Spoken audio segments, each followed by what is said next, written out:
Now you say you're lonely.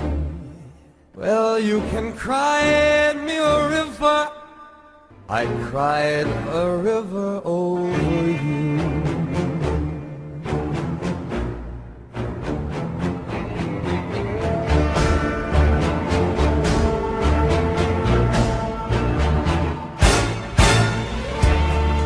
And now you say you're sorry. G'day, Tragic here, and oh yeah, you have all spoken. It is Agents of S.M.E.R.S.H, which, or S.M.E.R.S.H, whatever.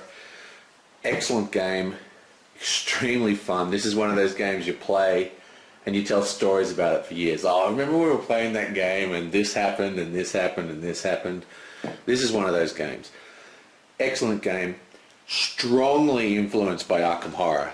Some would say possibly even an Arkham Horror clone, but it's fantastic. It has a number of interesting things. Now this is not a Kickstarter, but this is a Kickstarter pack. What I mean is, like sometimes if you go to Kickstarter you'll see like versions of the game which cost like $10,000 and they send like 20 copies of the game, while stores often buy them. And this is the stick cut starter encounter book, which I don't know whether it comes. See, there is a normal encounter deck, much like Arkham Horror's encounter decks, but we're lucky enough to have the encounter book, which is like thousands and thousands of cards, and you don't have to have a deck of shuffled cards. So this is what we're going to be using, and just the amount of variety, and also the in-depth, because there's no limit to what they can write in here. So they've got full-on little mini stories in here. Absolutely awesome. So I'll get this all set-y-up-y-deed, and then we'll get started, shall we?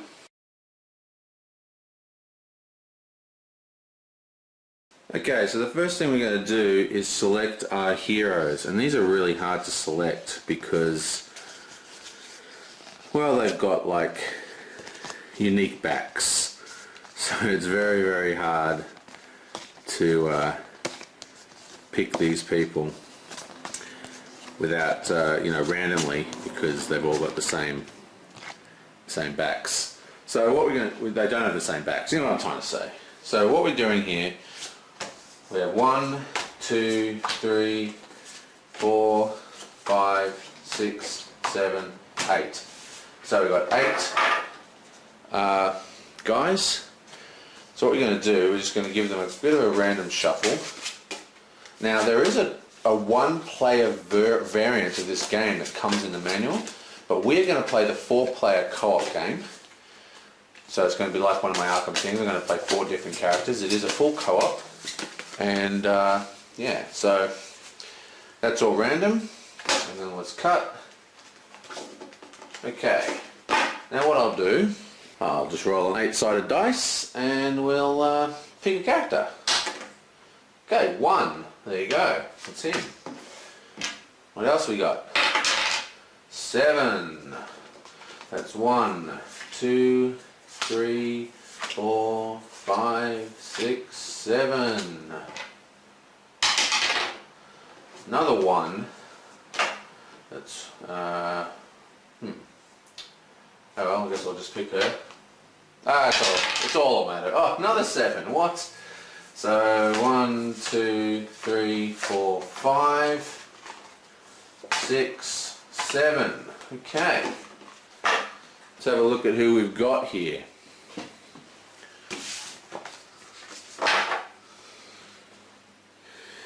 Firstly, we have Agent Z from the UN, Ziegler. Okay, so starts with a UN transport. Awesome. UN transport is a lot like the drop ship in Android. Can drop you anywhere on the map, and that's really important because as you play, you probably can't see because I'm not zoomed in yet, but there's little airports all over the place, and like sort of pandemic or something, as you play the airports close down as the threat takes over the world. Okay, so high spycraft, low persuasion, deception, athletics, Interesting. Starts in Indonesia and no little blurb. Then we have Agent Liz 39, Kelly Dagger, codename Heartbreak. Spycraft, very high persuasion. I wonder how she persuades people. Deception, athletics. She's a pretty good all-rounder. Starts with a urine transport as well. She may share her urine transport with other players, and she has the modified car. Wow, she's really cool. Then we have Agent U from Nikaya Shikitsu. Spycraft, persuasion, deception, athletics, really high, hand-to-hand. Excellent. Now I'll go through what all these mean as we go through. Starts at the with the watch status card and starts with the urine transport. We've all got transport. It's awesome. How unusual. And then we have Rocco, Agent XX, ex-military Austrian muscle man. Okay, 10112. Okay, got high attack. Okay, so these are much like the Arkham Horror cards. As you play them, you can move as you play, you go up and down in these skills. You start where the stars are. Okay, let's have a look at the back art. Just nice full screen pics of our people. 2 girls and a guy. Can't ask them all fairer than that. Okay, so now we're going to choose their fate cards. Now, this is the fate deck, and it's full of a lot of stuff. Better give this a good shuffle.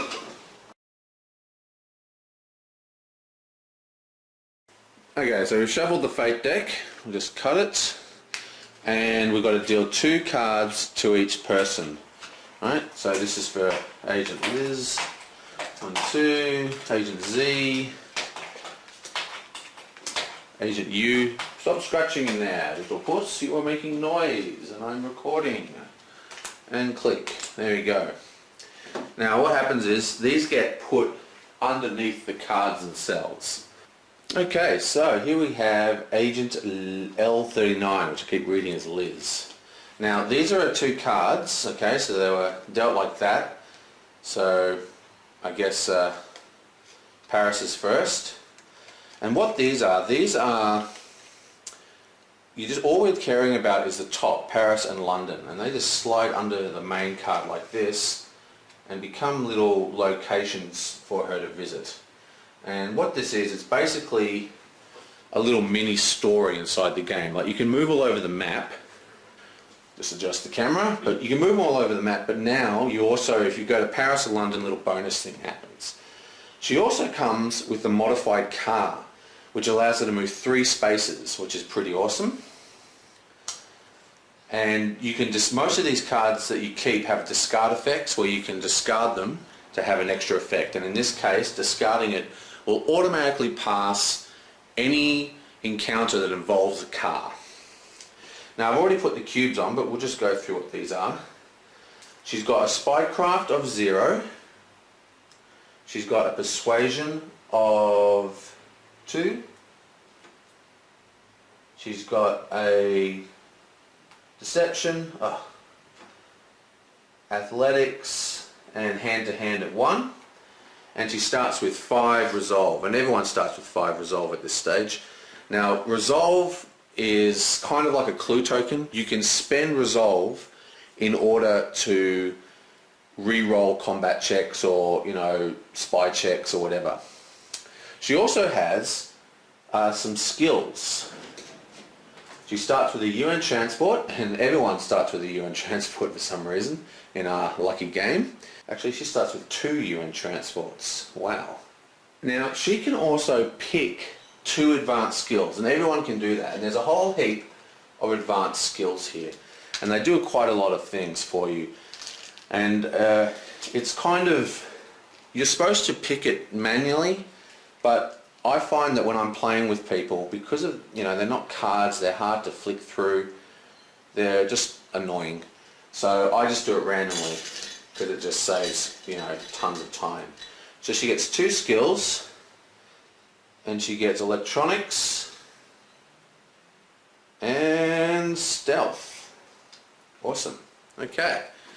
So next on the agenda, we have Agent Z and his special locations, Ulanud and Yekaterinburg. Yekaterinburg, whatever. Someone can tell me how to pronounce that, because I can't. Okay, so that's his locations. So we've got a little bit of a geography lesson playing this game. Good idea to play it with kids for that reason, I suppose. He comes in with a whole whopping 2 spycraft, wow, and 0 persuasion, 1 deception, 1 athletics, and 1 hand-to-hand. And just like everyone else, he comes with 5 resolve. He starts with 1 UN transport and probe by aliens. Okay, so probe by aliens. At the beginning of your turn, roll a d6. On a roll of 1 or 2, place yourself in a random city by flipping a fate card. You have no memory of how you got there, but you feel stronger. Gain +1 to your encounter tests when this happens. So that's some of the craziness of this game already showing up. Abducted by aliens. That's a good thing, apparently. Now again, because this is a Kickstarter, and I don't know whether this is a failed game or not. I mean, hopefully it'll get picked up by a big company like FFG. We're now doing Agent Wu, and if someone like FFG picks it up, we're going to see a lot of expansions, but if someone doesn't, we're probably not going to see expansions. So randomizing these cards, like, you know, Probe by Aliens, also increases the randomness of the game and gives the stories a little bit more interest. Okay, so, but we're not doing that. Anyway, so we've got to go to Santiago and Abici, and she is our little Asian queen, and she is got 1 spycraft, 1 persuasion, 0 deception, so you can't lie, 2 athletics, she's a very athletic woman, and she has 1 hand-to-hand. And like everyone, she starts with 5 of those things. She also comes with the UN transport. Yes, she does. And starts with the UN watched card. Okay, so watch. Before rolling die in each one of your tests, you may look at the top villain card and either discard it or keep it on top. Discard to re-roll all dice in hand-to-hand test. You failed. Okay, so that's pretty powerful. We'll probably never discard this because being able to scry the encounter deck, pretty powerful. Okay, so she's going to be one of our stars. And finally we have Agent XX, the soldier. Now he is got to go to Lagos or Cairo.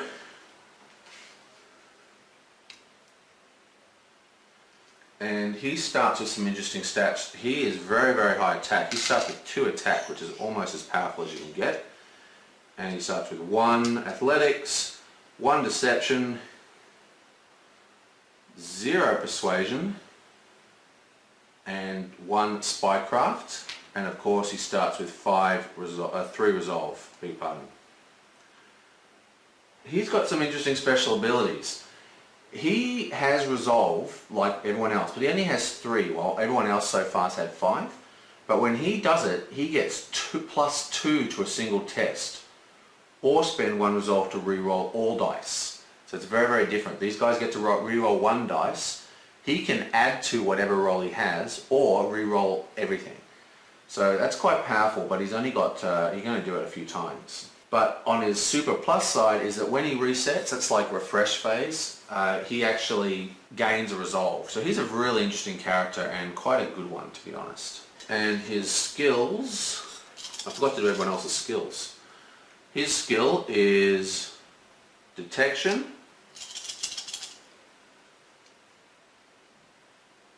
and weapons. There we go, how's that? I forgot to do the skills for the other 2 guys. Oh my god, I didn't get through setup without doing a mistake. What a shocker. Okay, so we have adventuring, and lock picking. Stealth again.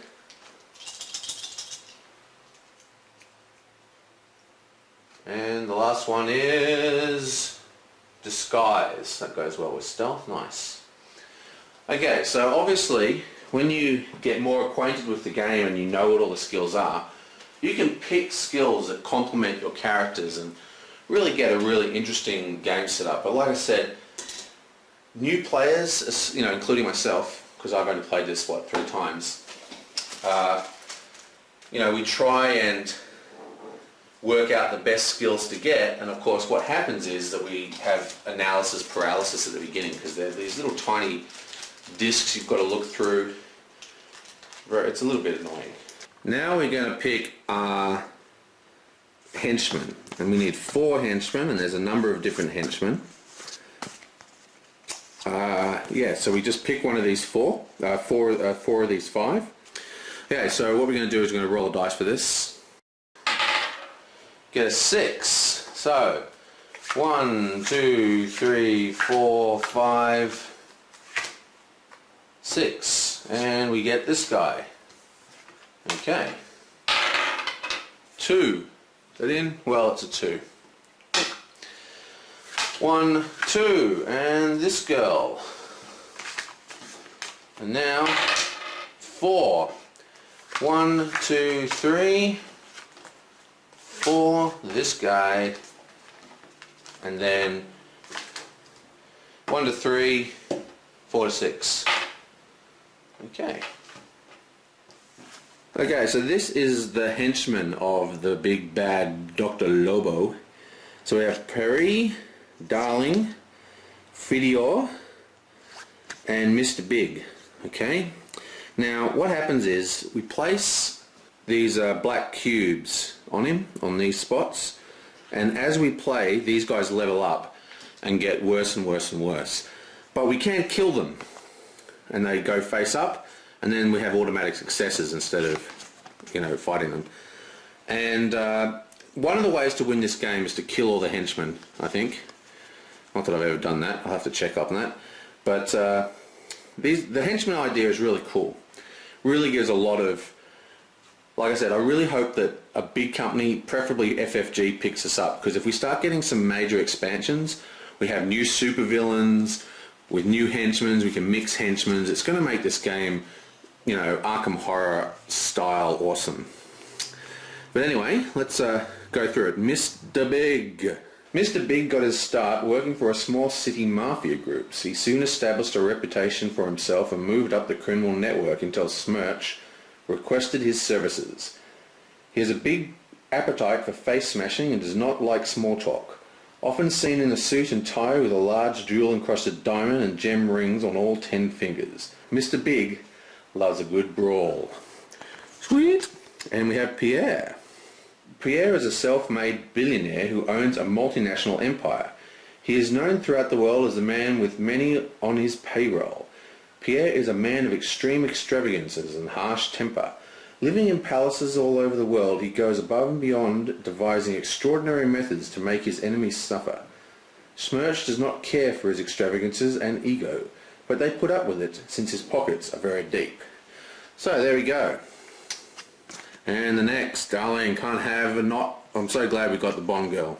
Birth name Tishi Gunman, Darling is the pet project of Dr. Lobo, who took her in as a bandit child and trained her extensively in the deadly arts. Darling adopted a keen interest in the use of poison. A simple scratch from her fingernails may prove fatal. Beautiful and deadly, Darling is the near-perfect assassin. Awesome. And Fyodor Maximov, I don't know, whatever, this guy. Fedor had been with S.M.E.R.S.H since the 1940s, when it was a Soviet organization that existed solely for the hunting and assassination of spies. While most of the original members left the field of espionage after S.M.E.R.S.H was shut down, Dr. Lobo enlisted Fyodor to help build his empire. Fedor has a particularly deep hatred of the West and will not hesitate to take out a civilian or spy alike. Okay, so bit of Cold War action. Okay, so these guys all go up the top here, and this is our henchman list that we have to get through. And they all start at level 1 in a 4-player game. Not fond of cubes, never fond of cubes. You might be wondering what this is doing on here. It's because the board isn't warped, but the seam isn't very strong. So yeah, just leaving this on while we did the video has already stopped it from popping. Agent L36 starts in New York. Agent Z starts in Indonesia over here. Oh, and just one thing, excuse me, Mr. Designer of Agents of S.M.E.R.S.H. There we go, look, Australia doesn't even have a single connecting thing. Nothing in Australia, not a single thing of interest happening in Australia. This is common in games and it's bullshit. We all hate it. Come on, we're part of the world. We're part of the world, come on. Okay, but Agent Wu, she starts actually in the Alps, which is an interesting location. It's not on the map. Okay, it's a secret location, secret base or a spy training center, somewhere in the Alps. And what's interesting, you can't go to these places very easily. You can leave them quite easily, but it's hard to get into them. And speaking of hard to get to places, Agent Double X starts in Siberia, which is another one of those locations you can't travel to by choice. Now over here, we're going to put the encounter decks. Now, I have the encounter book, so we're going to use the encounter book, but you still use the encounter decks for referencing how the what pages to look up in the book. Now, I'll shuffle these off camera. I'll just put them here now so we can see them. Now, there's a number of different ways people do the encounter deck from what I've seen. You can do both if you like if you get sick of the book, you can use the encounter cards. See, basically what happens is, in these ones, you can flip them over and an effect happens just like an Arkham Horror card. But when you have an encounter with the book, you get a sheet of this sort of sheet, which they should have really printed like 4 copies of so you can give one to each player.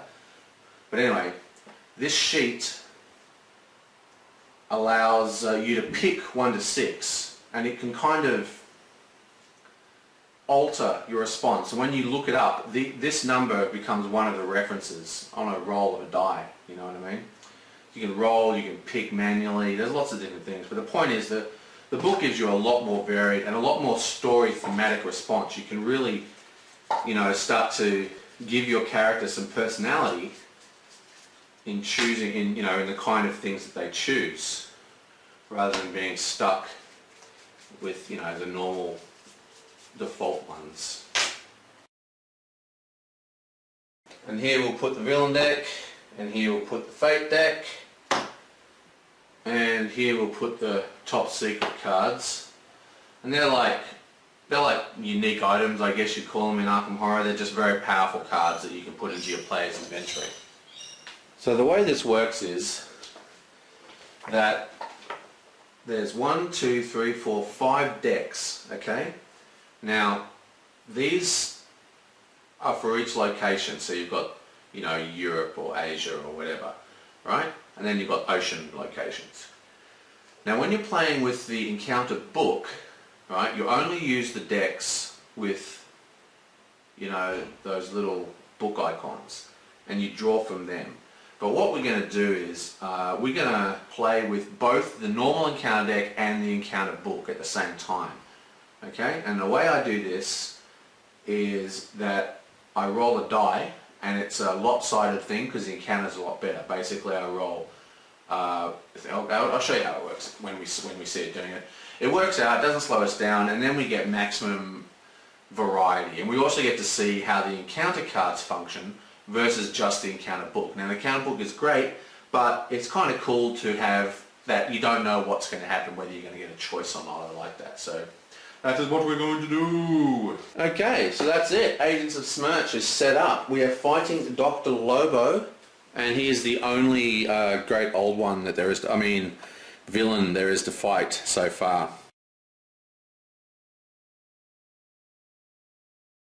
S.M.E.R.S.H is a counterintelligence agency formed in 1942 by the Red Army. The word S.M.E.R.S.H is a Russian acronym that translates into English as Death to All Spies. When the agency was dismantled in 1946, Dr. Lobo formed a terrorist group out of the ex-S.M.E.R.S.H agents, working mostly outside of the Soviet Union. Eventually the group became re-identified as S.M.E.R.S.H International by Western governments. Dr. Lobo is known for his tremendous ego and his infinite lust for power and world domination. His ruthlessness is well known. Be careful, agents. He relishes his nickname as Dr. Lobotomy when dealing with UN agents. Okay, our job is to locate him and kill him. Well, take him out, so to speak. And I'll just place the start pawn. Let's start. What I might do, as I forgot, I think I'll take the status cards and stick them up here. And I'll take the top secret cards and put them under Dr. Lobo. I'll put them on Dr. Lobo, like that. How's that? I might just put the status cards on the other side of the villain card, so there's red, green, turquoise. Like a bit of neatness. Okay, so we're ready to set up. Well, we're set up, we're ready to start playing. I will see you guys next time for turn 1, Agents of S.M.E.R.S.H. A fantastic game. Hope you guys like it, and I will see you next time. Now you say you're lonely. Well, you can cry me a river. I cried a river over you.